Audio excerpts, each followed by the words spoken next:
Goodness promotes the possibilities for the vitality of harmonious relationships in our lives and in the universe. Evil denies those possibilities.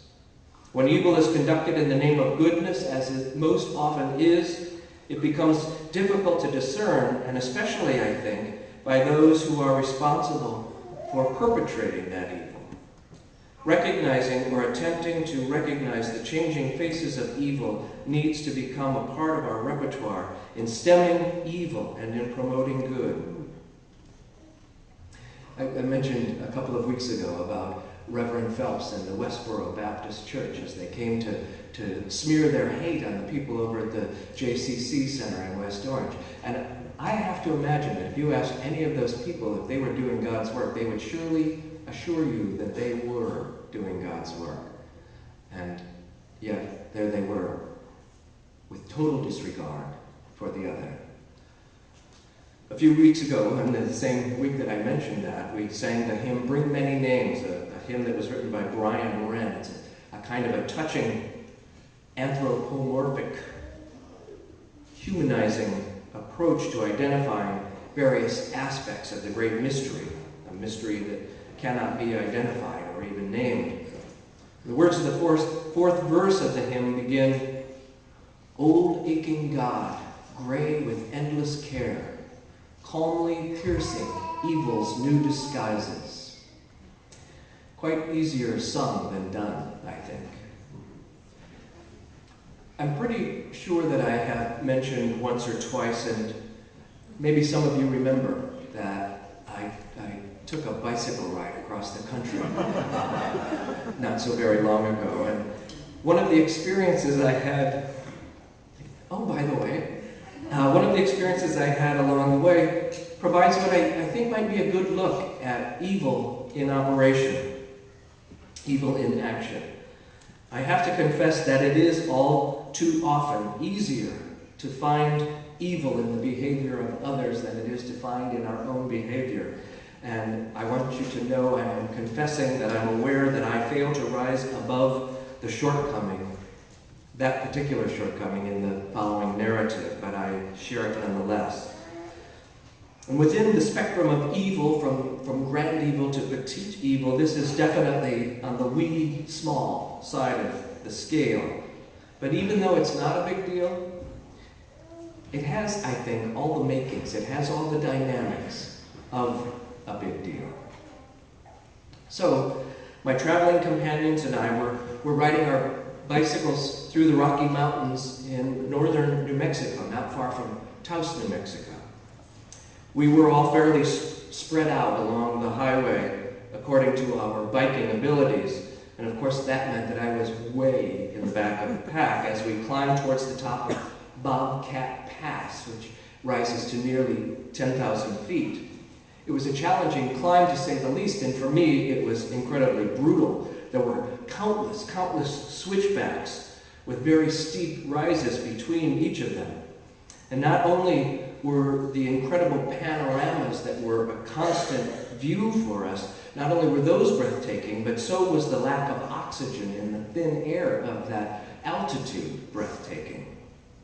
So I found myself riding up the snow-banked blind road, straining for all I was worth, both of my legs pumping the pedals forward, and in my lungs I was trying to keep pumping oxygen into my bloodstream. And I would push myself for just as hard as I could until I could go no further, which would be about 200 yards. And then I would stop and catch my breath, rest my legs, and then I would push forward again to get about 200 yards further up the hill. And then I would stop and do the same thing. And that pattern repeated itself for hours. You don't get very far very fast under those conditions. At least I didn't. My companions Bill and Chris fared much better than I, and for all I knew, they were hours ahead of me. But eventually I knew that I was nearing the top of the pass. There were even signs that promised it was coming soon. And oftentimes for bike riders, you know that when you're getting to the top of a steep rise, it sort of levels out and it's easier to hit that very peak. and it gets easier, and it lets you cross over it with a kind of grace. But not this time. The ascent was vicious to the very end. My feet clipped to the pedals were barely moving around as my legs pushed against them with what felt like the very last shred of strength that I had and that I could muster, and my lungs felt like they were ready to burst as they tried to keep up with my body's demand for oxygen. All I could do, all I could think was pump, breathe, pump, breathe.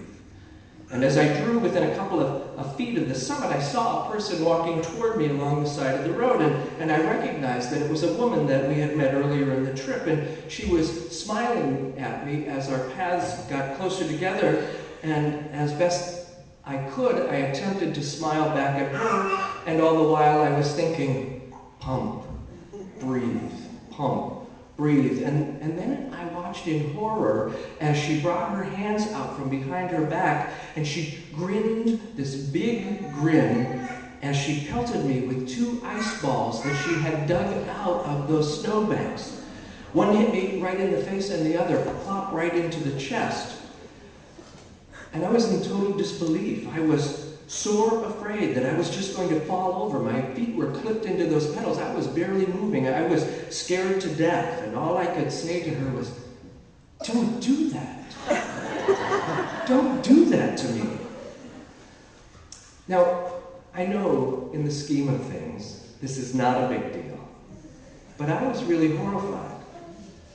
I suppose when you're almost 60 years old and you've just pushed yourself to your absolute physical limit, and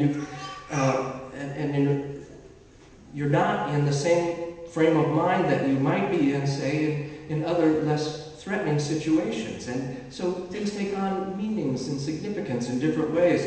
But it turns out that the woman had spoken to Chris and Bill earlier as they had passed through, and she'd been expecting me, and so she thought it would be fun to have a little welcoming party.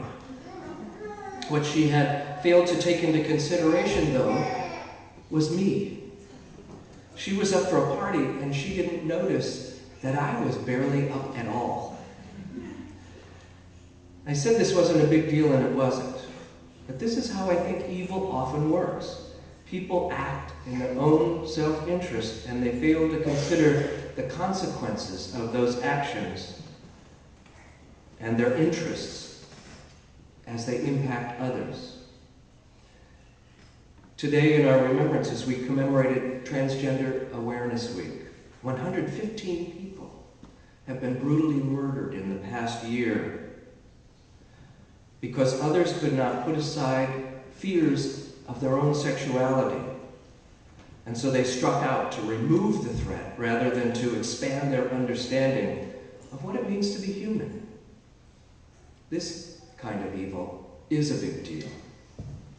Today, suicide bombers murdered men and women and children, soldiers and civilians. So many thousands have been killed because of conflicting theologies and ideologies, and the inability to take the interests of the other to heart as a part of our own larger self-interest, our common self-interest.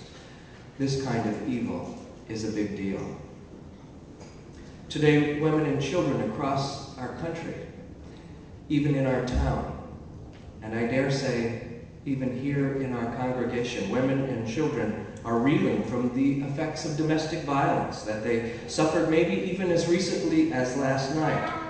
Their interests sacrificed because someone else, someone whom they love, would not dare to risk the loss of control.